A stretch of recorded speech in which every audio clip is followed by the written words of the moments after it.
ప్రేక్షకులందరికీ నమస్కారం. ప్రస్తుతం మన స్టూడియోలో ప్రముఖ తంత్ర జ్యోతిష్యులు, జ్యోతిషరత్న, జ్యోతిష సామ్రాట్ చింతా రుక్మాన్ గదరావు గారు మనతో ఉన్నారు. గురువుగారితో మాట్లాడేద్దాం. నమస్కారం గురుగారు. మాతృదేవోభవ, పితృదేవోభవ, ఆచార్య దేవోభవ. గురుగారు, మే 18వ తారీఖున మనకు రాహు కేతువు 2 గ్రహాలు కూడా వాటి స్థానాన్ని మార్చుకున్నాయి. గ్రహ మార్పు జరిగింది. ఈ గ్రహ మార్పు కారణంగా ఏ రాశుల వాళ్ళకి ఎలా ఉండబోతుంది, మంచి ఫలితాలు ఎవరికి ఉన్నాయి, ఎవరు బాగా జాగ్రత్తగా ఉండాలి, ఈ గ్రహ మార్పు ఎంతకాలం ఉండబోతుంది గురుగారు? ఈ మే నెలలో జరిగినటువంటి ఈ రాహుకేతుల యొక్క గ్రహ మార్పు ద్వాదశ రాశుల్లో ఎలాంటి ఫలితాన్ని చూపిస్తున్నది మనం ఇప్పుడు చెప్పుకోబోతున్నాము. ఇందులో ప్రధానంగా మేషము, కన్య, వృషభము, ధనస్సు ఈ 3 రాశుల వాళ్ళకు చక్కటి ఫలితాలు అయితే ఉంటాయి. సంపూర్ణ ఫలితాలు, శుభ ఫలితాలు ఉంటాయి. అదేవిధంగా తీసుకుంటే తుల, తర్వాత మిథున రాశి, తర్వాత ఈ జాతకులకు మధ్యస్థంగా ఉంటుంది. మిగిలిన రాశులకు అధమ ఫలితం చెప్పచ్చు. ఎందుకంటే ఇట్లా స్థానాధిపత్యం చూడాల్సి వస్తుంది, అందులో ఆలోచించి చెప్పాలి. మిగిలిన రాశులకు అధమ ఫలితము. మేషరాశి వాళ్ళకు లాభంలో రాహు ఉండడం వల్ల నెట్వర్క్ సర్కిల్ పెరుగుతుంది.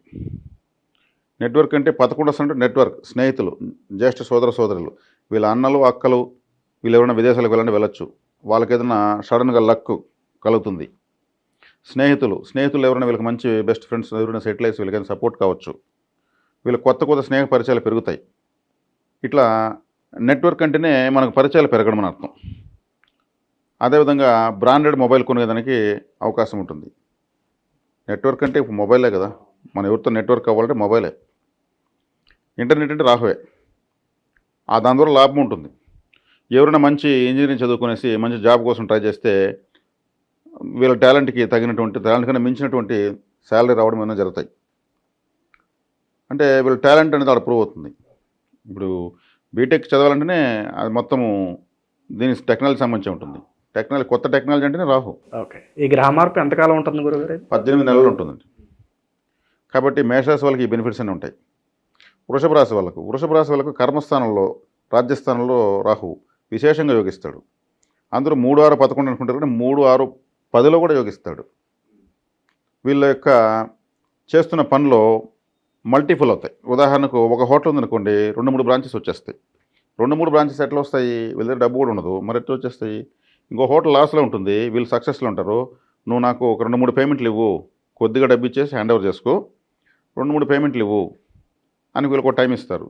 వీళ్ళు అడుగు పెట్టగా సక్సెస్ అవుతుంది. అట్లాగా మా హోటల్ కూడా తీసుకో అని చెప్పి ఒక 2-3 ఇచ్చేస్తారు లాస్ట్లో ఉన్నవాళ్ళు. ఇతనికి ఏదైనా ప్రయత్నిస్తే కూడా తక్కువ ఇంట్రెస్ట్ డబ్బులు దొరుకుతుంది. అట్లా హ్యాండిల్ చేసి మల్టిపుల్ అవుతుంది. వీళ్ళు చేసే పని, ఆదాయాలు, పరిచయాలు అన్నీ మల్టిపుల్ అవుతాయి. కర్మస్థానం కాబట్టి చేసే పని అట్లా అవకాశాలు మల్టిపుల్గా వస్తాయి అన్నమాట. 10వ ఇంట్లో రాహు ఉన్న వాళ్ళు జన్మ జాతకరీత్యా ఏ లగ్నమైనా పర్లేదు, ఫ్యూచర్లో వన్ ఫైన్ డే సెలబ్రిటీ స్థాయికి వెళ్ళిపోతారు. సడన్గా డెవలప్ చేసేటువంటి ప్లానెట్ ఇది, ఒక పిడుగు పడినట్టు. వృషభ రాశి వాళ్ళకి ఆ అదృష్టం ఉంది. ఇక కన్యారాశి వాళ్ళకు రాహు ద్వితీయ స్థానంలో, దశమ స్థానంలో, 6వ స్థానంలో తన నక్షత్రాలను కలిగి ఉన్నాడు.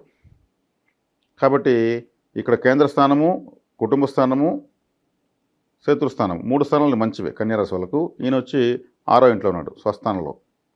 కాబట్టి ఇక్కడ వీళ్ళకు 6వ ఇల్లు అంటే శత్రు, రోగ, రుణాలు ఇవన్నీ హరించుకుపోతాయి. 6వ ఇంట్లో రాహు ఉండగా పుట్టిన వాళ్ళకు శత్రువులు ఉండరు.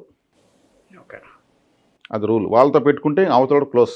ఓకే, రాహు అంటే ఇంకా నిర్జించేస్తాడు. ఎప్పుడన్నా రాహు 6వ ఇంట్లో ఉన్నటువంటి వ్యక్తి లాయర్ అయినట్టు మాత్రం ఆ పక్క ఎంత పెద్ద లాయర్ ఉన్నా సరే ఇతను జయించలేడు. లాయర్ వృత్తి లేదు, పోలీసుగా ఉన్నా లేదు, దొంగగా ఉంటే కూడా అతను పోలీసులు పట్టలేరు. పోలీసుగా ఉంటే ఎంత పెద్ద దొంగనే పట్టేస్తాడు. లాయర్గా ఉంటే వాళ్ళు జయించేస్తారు. అదే 6వ ఇంట్లో రాహు ఉంటే వాళ్ళు కోర్టుకి వెళ్ళారంటే వాళ్ళకి వాదించుకునే కేసు జయించేస్తారు. అంటే జయమే తప్పితే అపజయం ఉండదు. ఆ స్థానంలోకి కన్యారాశి వాళ్ళకు రాహు వచ్చాడు. వీళ్ళకు ఈ 18 నెలల సమయము అద్వితీయమైనటువంటి విజయ పరంపర కొనసాగుతుంది. శత్రు రోగుణాలు ఏమి ఉండవు, శేషమే ఉండదు, అలా ఉంటుంది. కాస్త జాగ్రత్తగా ఉండాలంటే ఏ రాశులు వాళ్ళు బాగా జాగ్రత్తగా ఉండాలి గురుగారు? బాగా జాగ్రత్తగా ఉండాల్సిన రాశులు వీళ్ళకి కర్కాటకం అష్టమ స్థానంలో ఉన్నాడు, సింహం సప్తమ స్థానంలో ఉన్నాడు, అదేవిధంగా మీనరాశి వ్యయంలో ఉన్నాడు. వీళ్ళు అదేవిధంగా మకర రాశి ద్వితీయంలో ఉన్నాడు, వృశ్చిక రాశికి అర్ధాష్టమంలో ఉన్నాడు. తులారాశికి 5వ ఇంట్లో మధ్యస్థంగా ఉంటుంది, ఏమి ఇబ్బంది ఏం లేదు, నష్టం చేయడు. కాబట్టి ఈ రాశుల వాళ్ళు రాహు కారకత్వాలు అనేటువంటి ముల్లంగి తినకూడదు. రాహుకి ముల్లంగి అనేటువంటి గడ్డ దుంప వస్తుంది. అదేవిధంగా సేమియా ఉప్మా, నూడిల్స్ ఫుడ్డు, జాంగ్రీ జిలేబీ, అదేవిధంగా జాంగ్రీ జిలేబీ, మురుకులు అంటే జంతికలు లాంటివి తినకూడదు. చైనీస్ నూడిల్స్, మ్యాగీ నూడిల్స్ లాంటివి తినకూడదు. పాములు మెలికలు ఉన్న డ్రెస్సులు వేయకూడదు. అదేవిధంగా పాముల్లాగా మెలికలుగా ఉన్న వాచ్లు కట్టకూడదు. బ్యాండేజీలు కడుతూ ఉంటారు, అవి కట్టకూడదు, పాముల్లాగా ఉన్నవి. అదేవిధంగా స్నేక్ సంబంధించిన షార్ట్ వీడియోస్ పెద్దగా చూడకూడదు. అంటే ఆ బ్రీతింగ్లోకి వెళ్ళకూడదు. ఒకవేళ జంతికలు తినాలంటే ముక్కలు చేసేసి మళ్ళీ తినచ్చు, డైరెక్ట్గా కొరకూడదు. వీటిని దానం ఇవ్వచ్చు.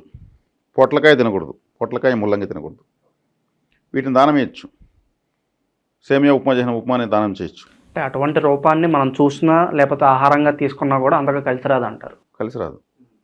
ఇప్పుడు మన మస్కిటో కాయలు ఉంటుంది. మస్కిటో కాయలు ఎలా ఉంటుంది? పాములాగానే చుట్టుకుంటుంది. ఒకసారి రాహుకేతులు వెనక్కే తిరుగుతారు. ఈ కాయలు కాలిస్తే వెనుక నుంచే కాలుతుంది. దాని తల వచ్చే కూడా మొదట్లో ఉంటుంది. అంటే ఈ బస్టాండ్లో, రైల్వే స్టేషన్లో అక్కడక్కడ కొంచెం ఎడారిలాగా ఉన్న ప్రాంతాల్లో కొంతమంది గుడారాలు వేసుకుని సంచార జాతుల వాళ్ళు ఉంటారు. వాళ్ళకి మస్కిటో కాయలు తీసుకునే స్తోమత కూడా ఉండదు. వాళ్ళ దోమలను పడుకుని తట్టుకుంటూ ఉంటారు. అంటే ఈ రాహుకేతులు కీటక గ్రహాలు, సర్పం కూడా కీటక గ్రహాలు. వాళ్ళు కూడా కీటకాలు అనుకుంటారు. ఈ జట్టుకాయలు వాళ్ళకి పంచచ్చు. వాళ్ళు అన్నం మీద జమ్మని పెద్దని కాల్చేస్తారు. దోషం పరిహారము. సో రాహుకేతులకు అనుకూలత కోసం ఈ విధంగా చేసుకోవాలి. నైట్ వాచ్మెన్స్, గుర్కాలంతా కూడా దోమల్లో కూర్చుంటారు. వాళ్ళకి ఒక జట్టుకాయలు తీస్తే నమస్కారం దాన్ని కాల్చేస్తారు. దీన్ని ఏకంగా బూడిద చేస్తున్నారు. సర్పదోషం నివారణ. ఏదో లాజికల్గా చెప్పేస్తున్నాడు ఈయన బాగా అనుకోవచ్చు. నమ్మకం లేకపోతే చేయొద్దండి. నాకైతే ఇమ్మని చెప్పడం నేను. మీరు పరిహారాలు చేసుకోండి. ఇచ్చి చూస్తే మీకు తెలుస్తుంది, బర్న్ అవుతుంది అది.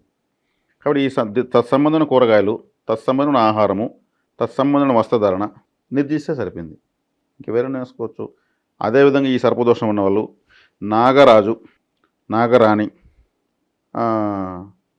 ఇట్లా నాగాని శబ్దం ఉన్నవాళ్ళు ఫ్రెండ్స్గా ఉంటే, న్యూట్రల్గా ఉంటే మంచిది. వాళ్ళేం చేశారు వీళ్ళను. సర్పగ్రహం యొక్క వ్యతిరేకత ఎక్కువ ఉన్నప్పుడు అదే పేరుతో శేషుబాబు, ఆదిశేషుడు ఇట్లా పేర్లు ఉంటాయి. సర్ప సంబంధమైన టైటిల్స్ ఉన్న వాళ్ళతో న్యూట్రల్గా ఉంటే చాలు. వాళ్ళని వ్యతిరేకించమని నాకేదో రాహు బాగాలేదు, నీకు నేను దూరంగా ఉన్నాను ఇట్లా చెప్పాల్సిన అవసరం లేదు. నాగవేణి. ఇంకా ఈ రాహుకేతు యొక్క గ్రహాల అనుకూలత కోసం దైవారాధన విషయంలో ఏ భగవంతుని ఎక్కువ ప్రారంభించాలి? రాహుకేతువులకి గ్రామదేవతను ఆరాధిస్తే రాహు కంట్రోల్ అయిపోతాడు. గ్రామదేవత లేదా దుర్గాదేవి దగ్గరికి వెళ్ళచ్చు. దుర్గాదేవి దగ్గరికి అందరికీ వెళ్ళాలి. వాళ్ళ గ్రామదేవత ఉంటుంది కదా, గ్రామదేవతలకు భయంకరంగా ఉంటాయి తలలు, పెద్ద పెద్ద కండ్లు, నాలుగులు తెచ్చుకుంటారు. రాహు అంటే తల, రాహు కూడా భయంకరంగా ఉంటాడు. గ్రామదేవతను ఆరాధించడం వల్ల రాహు కంట్రోల్ అయిపోతాడు. సుబ్రహ్మణ్య ఆరాధన చేయడం వల్ల కేతు కంట్రోల్ అయిపోతాడు. గ్రామదేవతలు ఆశించేది ఏముంది? కొబ్బరికాయలు, నిమ్మకాయలు, గుమ్మడికాయలు, బెల్లంతో చేసినటువంటి పెసలపప్పు, పచ్చిబియ్యం, పాలు వేసినటువంటి పొంగలి, ధూపము, అప్పుడప్పుడు ఒక చీర, సరే మనం కొనుక్కొని చేయగలిగినవి చక్కగా ఆరాధన చేస్తూ ఉంటుంది. అమ్మవారి దగ్గరికి వెళ్తూ వస్తూ ఉంటాడు. అసలు రాహు అనేవాడు కంట్రోల్ అవుతూనే ఉంటాడు. నువ్వు వెళ్ళొద్దు అక్కడికి అంటూ ఉంటాడు రాహు. నువ్వు అక్కడికి పోతే నేనేం చేయలేను నిన్ను. మనం సదా వెళ్ళాలి. మన గ్రామదేవత మనకు రక్ష. సుబ్రహ్మణ్య ఆరాధన. సుబ్రహ్మణ్య ఆరాధన చేయాలంటే సర్పరూప సుబ్రహ్మణ్య స్వామిని ఆరాధించకూడదు, మళ్ళీ మానవ రూప సుబ్రహ్మణ్య స్వామిని ఆరాధించాలి. ప్రతి శివాలయంలో సుబ్రహ్మణ్య స్వామి ఆయన ఉంటాడు. అక్కడ వెళ్ళి కూర్చోవచ్చు. మన వయసు ఎన్ని నిమిషాలు కూర్చో, మన వయసు ఎన్ని సంవత్సరాలు అన్ని నిమిషాలు కూర్చోవచ్చు. సుబ్రహ్మణ్య కరావలంబ స్తోత్రం వినొచ్చు. కంద షష్ఠి కవచము, కంద గురు కవచం వినొచ్చు. శక్తి ఉంటే తిరుచెందూరు వెళ్ళి రావచ్చు. ఆటోమేటిక్గా కేతుగ్రహం కంట్రోల్ అవుతుంది. అదేవిధంగా కేతుగ్రహం కంట్రోల్కి రాహు యొక్క సింబల్ చేటాకారం, చేట. కేతు యొక్క సింబల్ జెండా, ఫ్లాగ్. ఈ కాషాయం జెండాలు ఉంటాయి. కేతు అంటేనే సన్యాసులు, వాళ్ళు కట్టేదే కాషాయము. కాషాయంలో జెండాలు ఉంటాయి. శివపార్వతుల జెండా, ఓంకారము, స్వస్తిక్ లాంటి దైవ సంబంధమైన సింబల్స్ ఉంటాయి. విఘ్నేశ్వర ఆలయాలపైన జెండాలు కడతా వస్తే చాలు. ఏదైనా కొబ్బరికాయ నైవేద్యం పెట్టి ఒక జెండా కడతా ఉంటే చాలు, కేతు కంట్రోల్ అయిపోతాడు. కాబట్టి ఆ ఉలవలు, మినుములు దానం ఇస్తారు. మినుములు రాహుకి, ఉలవలు కేతుకి ఇస్తే చాలు.